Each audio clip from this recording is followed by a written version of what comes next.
Farrar here, licensed mental health and wellness therapist, and I made a pivot to the Weight Room podcast today, which is a beautiful pivot with a beautiful person. This person is a big support in my world, and she has a ginormous brain. So, what better way to add to the podcast than your strongest support system, the beautiful Miss Bess Farrar? Oh, period. Hold on now. No period. No period. So was that like a little? Are you saying I got a big forehead? Because you said she had a big brain, so you talking about? No, you're just very beautiful, very talented, very knowledgeable. You create awareness that sparks my brain connectivity a lot, and you're just beautiful, and I love looking at you. So it's a great addition. You know what I'm saying? Thank you. I feel honored. I wish you would have told me. I could have got a little cute. Yeah. Hey, No. What time is it? It's probably 6 in the morning. Yeah, 6 o'clock. 6 o'clock. But yeah, she's gonna be facilitating the Weight Room podcast. So I appreciate you for accepting the challenge. No, I appreciate you. So you giving me all the kudos, but I want to give you the kudos. Okay. It really helped me to. In general, you are like the heart of our family here. Not just with what you do for us, but just who you are. So I am so honored to be on this podcast. So really what I want to talk about that I think is really important, especially for where we are in our country in this very moment. And I want you to share like just some of the really useful tips about like stress management, anxiety management, for people who may be finding it difficult to sustain their mental health during this time. I love that, I can say for me, what's going on in the world directly impacts my job. Mm-hmm. And so, I feel like every time I tell you about something that's going on in our space, like the tips that you give me really help me to manage and to be able to control what I can control. So just share with them some of the great tips that you share with me about, no, you know what, I feel like that's too broad. Can you what are like 2 stress management things that people can do right now at this very moment to help them better manage their stress?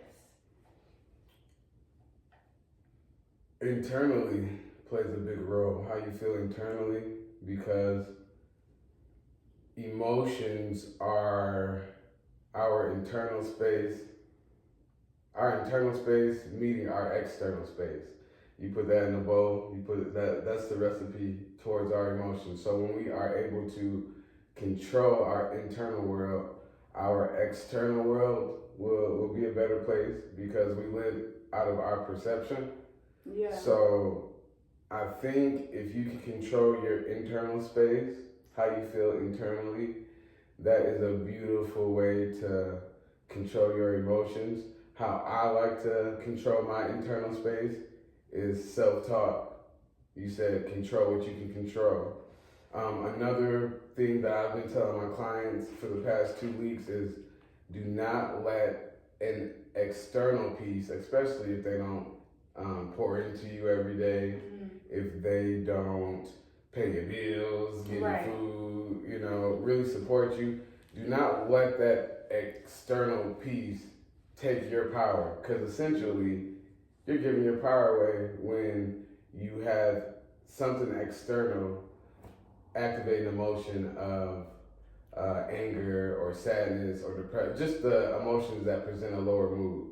So if you're mindful of, it's your power, it's your power to give away. If you're mindful of that, then emotional regulation will be easier. So those are two things that I would put in my self-talk dialogue to manage your perception in your external world. So control what you can control is one of my favorites, and they're not going to take my power away from me, because again, when an external piece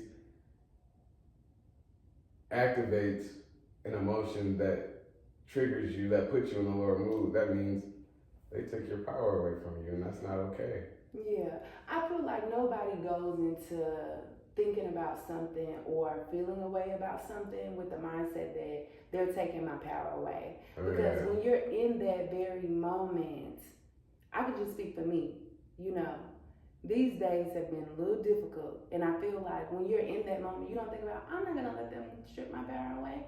I'm not going to let, you know what I mean? I'm not going to let them control my emotions. So like in that moment, like when you find yourself in the heat of the moment, because I feel like that's a really great strategy when you're clear-headed. But what happens? What are some tools what we can use in the heat of a moment of one of those times to combat those thoughts? You know what I'm saying? Sitting in the vicinity, the area that caused those lower moods, those stressors, that stress, you're only going to expand on those emotions. So just taking yourself away from that type of stimuli, that type of environment, that type of place that brought you into the emotions that we don't like to feel, that don't make us productive. Getting away from them, getting away from that place, pressing pause in that area, redirecting your thoughts. Some people count to 10. Some people do deep breathing. Some people do self-talk. There's a lot of practices that goes with lower, taking away the negative emotions. So I would just mainly say, get away from that space, because whatever you feed your mind, it expands on it. So if you're going to continue to stay in a place that angered you, it's just going to expand. So just redirecting your attention and just finding a space where you're clear-headed, and then going back to the thing that agitates you and handling it in a calmer mind, in a calmer space, because when you have a calm mind, you make better decisions. And my last question for you is, what are some sustainable actions that people can take when it comes to regulating their emotions, practicing emotional intelligence, doing what makes them feel good, like focusing on the positive? What are some sustainable actions that they can take to just be more mindful of things like that? I don't think it's gonna.